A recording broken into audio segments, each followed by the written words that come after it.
उत्तर प्रदेश के कानपुर से एक बेहद ही हैरान कर देने वाला मामला सामने आया है।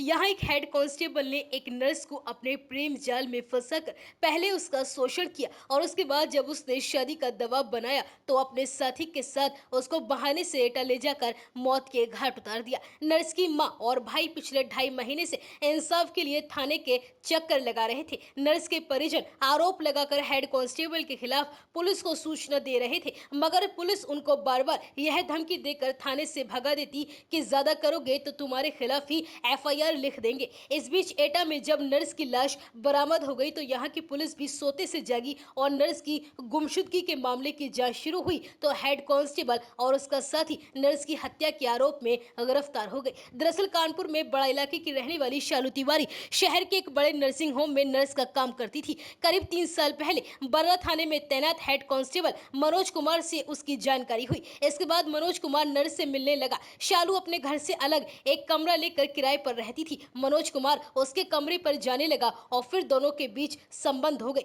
शालू की मां का आरोप है कि मनोज कुमार ने मेरी बेटी को बताया था कि मैंने शादी नहीं की है। मनोज ने मेरी बेटी से शादी का वादा किया था, मगर जब बेटी ने शादी का उस पर दबाव बनाना शुरू किया तो उसने बताया कि मेरी शादी पहले हो चुकी है और मैं एटा के जलेसर का रहने वाला हूँ और यही नहीं, मेरे 2 बच्चे भी हैं। इससे शालू काफी नाराज हो गई तो मनोज को लगा कि यह कहीं मेरे खिलाफ कोई कार्यवाही न कर दे, इसलिए 8 फरवरी को वह शालू को अयोध्या घुमाने के बहाने से ले गया। मनोज का साथी राहुल जो गाड़ी चलाकर ले गया था उसके साथ शालू को लेकर अयोध्या की जगह वह अपने गांव एटा चला गया और वहां हेड कांस्टेबल मनोज ने अपने साथी के साथ मिलकर शालू की बेरहमी से हत्या कर दी और उसके बाद उसकी बॉडी को एक सूखे कुएं में फेंक दिया। शालू की हत्या करने के बाद दोनों चुपचाप फिर कानपुर आ गए। मनोज का इस दौरान कानपुर पुलिस लाइन में ट्रांसफर हो चुका था और इसलिए उसने पुलिस लाइन में जाकर अपनी ड्यूटी भी ज्वाइन कर ली। इधर क्योंकि शालू अलग रहती थी और वह कभी कभी अपने हॉस्पिटल में ही रुक जाया करती थी,